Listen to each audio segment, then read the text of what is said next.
Padre Fábio, quem escreve aqui é a Ana Atos de Melo. Sou enérgica.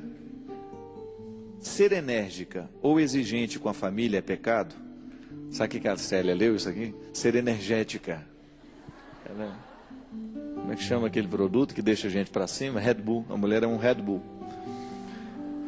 Veja bem, gente. Toda a criação, a boa educação, educar os filhos, a gente não é isso que vê acontecendo, dando certo por aí. É a minha posição.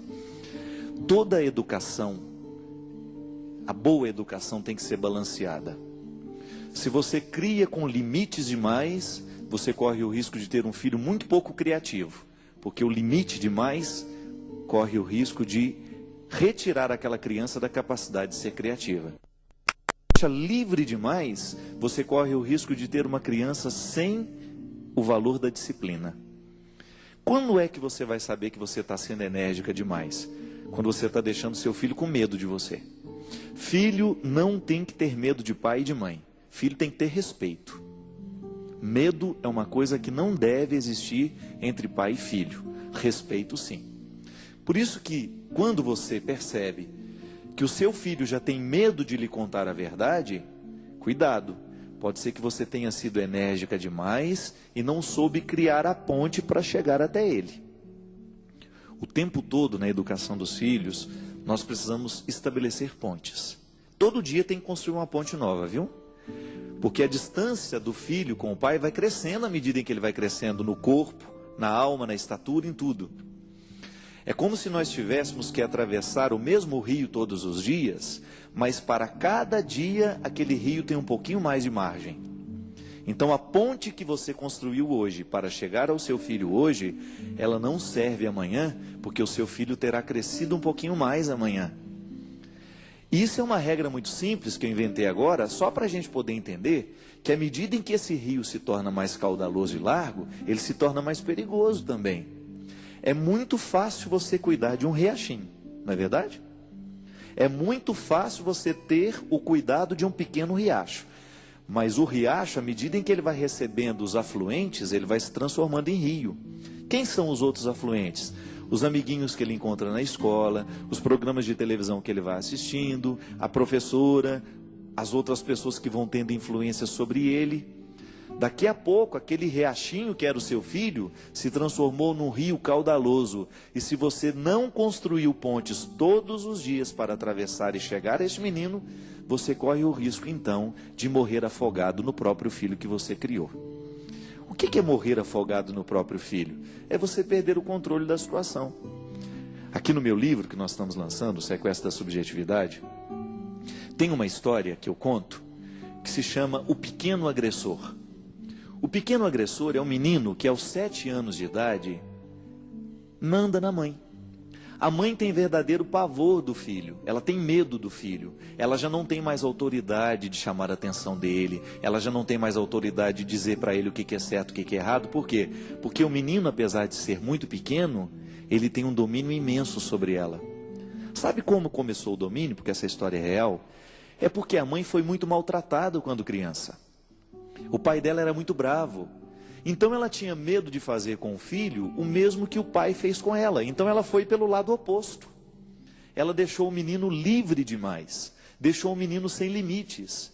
E o menino que não aprendeu a ter limites, como ele foi se tornando um rio caudaloso, ele afogou a própria mãe.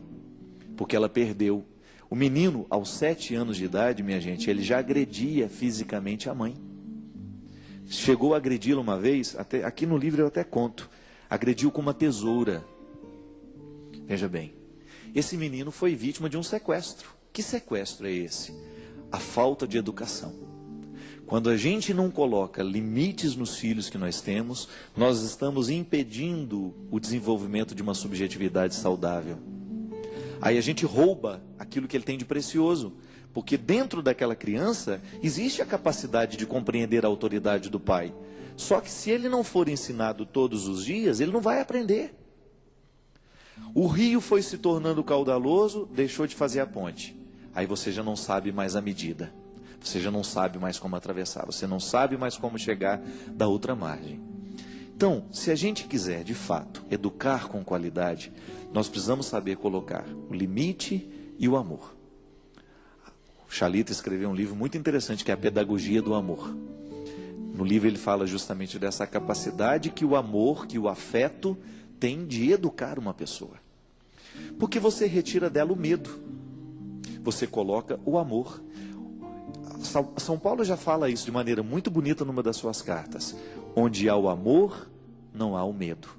E é verdade. Eu às vezes fico pensando, minha gente, que uma das grandes dificuldades que nós temos como igreja é que nós deixamos de ensinar o amor de Deus. A gente ficou ensinando demais as suas leis. A gente ficou falando demais dos 10 mandamentos. A gente falou demais dos 7 pecados capitais. A gente falou demais do pecado. E a gente esqueceu de dizer que Deus é amor. Todo mundo tem medo de lei. Todo mundo tem medo de errar e a lei ser punido por ela. Então, muitas vezes, até mesmo dentro da religião, nós não temos cristãos educados para o amor, porque eles foram educados para o medo. Não amam a Deus porque amam a Deus porque tem inferno. Vivem só para não ir para o inferno. Aí perde o melhor da festa. O amor que eu tenho a Deus não é para me livrar do inferno, não. É para me dar a vida. Porque senão, caso contrário, a gente vai passar a vida inteira vivendo as restrições sem descobrir o valor que elas nos trazem. É igual você deixar de comer aquilo que engorda. Na hora que você está deixando de comer é sacrifício, mas na hora que você vê a sua gordura indo embora, é o prazer, é a satisfação, não é verdade? Quem segue de fato com disciplina, com amor, uma dieta, vai viver o sofrimento da restrição, mas vai também viver a satisfação do resultado. Educar um filho é a mesma coisa, é você colocar diante dele uma dieta. Terá sacrifício? Terá, mas terá também satisfação. Quando nós começamos a colocar os nossos filhos dentro de um regime muito ditador, onde ele não tem oportunidade de dizer, onde ele só tem que ouvir, a gente corre o risco de criar um pequeno agressor, que quando esse rio fica maior, ele nos afoga. Eu não acredito que você tenha colocado o seu filho no mundo para que ele lhe afogasse depois. Não acredito, não. Então o que você tem que fazer como pai? A cada dia antes de dormir, pergunte-se: será que hoje eu construí a ponte? Será que hoje eu fiz chegar o meu coração até o coração do meu filho? Ou será que mais uma vez eu não coloquei os tijolos necessários para que essa ponte pudesse ser feita? Todos os dias nós precisamos dessa reflexão. Caso contrário, as nossas relações perdem a qualidade. E não é só pai e filho que precisa fazer isso. O tempo todo nós precisamos construir pontes em relação a todo mundo, na direção de todo mundo. Caso contrário, nós vamos ficando isolados da nossa margem. E a gente não é capaz de chegar a mais ninguém, porque a gente já se acostumou a ficar ali quietinho, ninguém nos incomoda. Não. Ser pai não é apenas exercício de função biológica. Ter trazido esse menino no mundo não é garantia de nada. A paternidade e a maternidade é exercício o tempo todo de amor, disciplina, de observância, porque só falar que ele é seu filho, cuidado, pode ser que ele já não é há muito tempo. Já deixou de ser seu filho há muito tempo.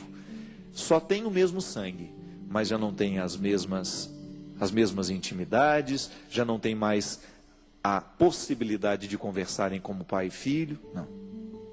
E aí são as distâncias que esse jeito, muitas vezes, apenas enérgico de ser, pode trazer os malefícios e despertar tanta coisa ruim dentro das nossas famílias, né?